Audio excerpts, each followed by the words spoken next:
70 years ago. My father was born in Iraq. He came to Israel when he was 12 years old. They were having problem with prosecution with Muslim and Sunni and Shiite Muslim, and we had a situation where one of the relatives, which I never met, was killed. That's for sure. Was killed there, and that's what made everybody in the family decide to emigrate to Israel. At that time, it was Palestine, so they went from Iraq into Syria by boat into Israel to Haifa, where I was born. So when they got there, they had a situation where, moving from one country to the other. At that time, Israel was not Israel. It was like a very, very. It was not a full country until 1948. They got there in 1932. So they were fighting and fighting and fighting and living on the northern part of Israel, which is near Haifa, a place called Yokneam. That was a settlement. And as a matter of fact, I was in Israel about 8 months ago. I went to visit the place where the house stood. They tore it down, they put a new fancy house in there. In Iraq itself, from what I remember from my father and from my grandmother, they both may rest in peace. They're gone. My grandma always used to tell me everything what was going on in Iraq. I was only 10 years old, 1955. And she would tell me about all the hardship and all the problem they had. What I did, always learned from her what was going on, tradition, and it turned out to be that the situation there 70 years ago was the situation that we will basically have out there now, except now they fighting each other. Over there, they didn't like the Jews too much, and that's what made the whole family. My grandmother had 8 kids, 5 boys and 3 girls, and they all immigrated to Israel. But the tradition of the family was such that everything that was there was transferred in the early 50s to Israel. And I remember when I was 1950, I was 10 years old. In 1958, the early part of 58, I was bar mitzvah. And when I was bar mitzvah, in the music that they were playing, not like rock and roll now or oldies, they were playing in the bar mitzvah Arabic music. As a matter of fact, I brought a tape with me, but I didn't know if you have a way to play it with. But in my bar mitzvah, there were 5 guys playing Arabic music until 5 o'clock in the morning. I remember 5 o'clock in the morning they started dispersing. In the early 50s, this was a common thing in Israel, being a lot of people came from Iraq. And we, as a young kid, I like to sing, and I've been singing for many years. But I took into the Arabic music. I could sing in Arabic, I could sing in Hebrew, I could sing in English. But at that time, when I was bar mitzvah, it was the early 50s, I think I told you that. It was an entirely different scene than what we have today. We had about 200 people there. My father built my grandma and my grandpa a house with a big yard, and it was a big party all night until 5 o'clock in the morning. We had a great time. My grandma used to live in our house. So she would always tell me what was going on, what happened in Iraq, how the family lost a member, and because of that, they decided all to immigrate to Israel. And as a matter of fact, it was so popular in Israel in the middle 50s, we didn't have TVs at that time. We had a radio. And every Tuesday night at 7:25, my grandma said, please put this in this channel. There's 5 minutes of Arabic music. And I remember until this day, I used to put it. And they went ahead and played the music. For 5 minutes, everybody was in tune to it.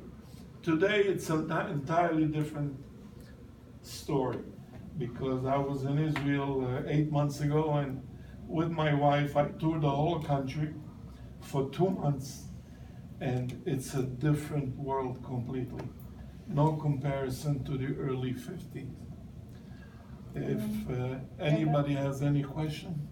You have another question, Adam, right? Go ahead. Can you tell us a joke? Can I tell you a joke? I Please. know a lot of jokes, but some of them I cannot say here. It's fine, we won't tell you. I'll give you a simple joke. There's a Jewish guy died and he went to heaven. And when he gets to heaven, the angel have to put him on a scale and decide if he's going to hell or if he's going to heaven. They put him on a scale. The scale didn't tip, not this side and not in the middle. So they didn't know what to do with him. So he said, I'll tell you what, why don't we do it my way? Take me to both places and I'll decide where I want to go, heaven or hell. They thought it's a good idea. So they take him to heaven, and he goes to heaven, he sees Ben Gurion, he sees John F. Kennedy, reading books, very quiet, unbelievable. All right, he liked it. He said, now show me hell. He goes to hell, they take him in, the girls are dancing, singing, swinging, going crazy, a big, big party. So he looks once or twice, he looks at the angel, he said, that's where I want to go. They say, you sure? He said, yep, that's where I want to go. The next day, they took him to hell. As soon as he walked in, they beat him up. They broke his leg, they broke his nose, they broke his hand. He said, what happened? I was only here yesterday. They said, no, yesterday,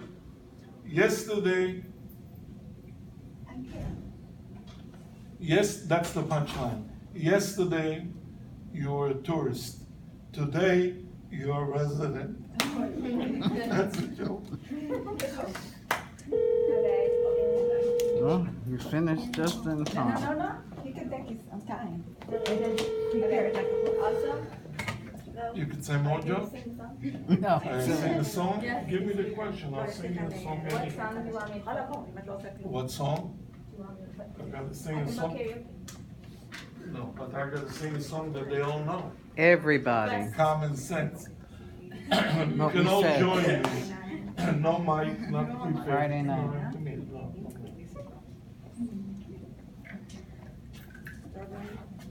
I was in a show about 30 years ago with the Bet Shalom player, and I was the main singer there, and they gave me that part with a little punchline at the end. It's Yaseh Shalom. You all know the song. And I want to know a little bit more, by the way. I mean, unfortunately, but the persecution, in Iraq. If you have like example of some sort of They killed- event that happened that that you remember, or Event? from No, he wasn't born stories. there, I know, yeah. but from stories, obviously, that you were told. Don't forget one thing. Everything that I told you, I heard from my Right. grandma, may she rest in peace, and from my father, who is now deceased also.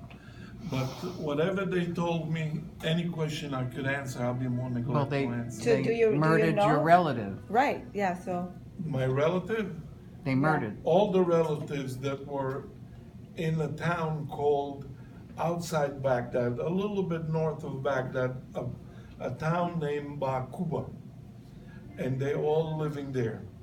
And that town of Ba'kuba, it's funny, during the Gulf War, the name was mentioned many, many times on the news, in the headlines. Excuse me. It's cold in here. So I have a situation where I really was brought up at a very young age, exposed to Arabic music. It may not sound right, but Arabic music goes back 2,000 years. And if any one of you ever saw Arabic concert, there's usually 20 to 30 musicians playing. It's something unbelievable. And I got taken to it, and until this day, I like it. But I now like you're that, not gonna sing I like English, Arabic. I like Hebrew, I like Yeah. everything. Lama? But I was exposed to music most of my life. Now, It's Arabic? So you can sing Arabic? Like you still I can can sing, but I can't sing Arabic with no background music. Oh, okay. And You need the whole spiel, otherwise, you know. you needs need 20 you need people. music, you need mic. But But he I wants to happen to, I mean, to you young gotta say kids, shalom. it may sound like I don't know what's the version. But he something knows how strange. to. But if you They're listen to young, they're Arabic, open-minded. certain song, if you listen to Arabic, eventually you take a liking to it. And in Iraq, my father told me there were two singers, two brothers, David and Saleh Kuwaiti. They were the two Jews in Iraq. They were so popular, they sang, at that time they had a king in Iraq. They would sing for the king. And I said, Dad, how was the response? He said, when they were singing for the king, it was so popular, they took money and they burned the money. Like each one, like we hold a candle here in a concert,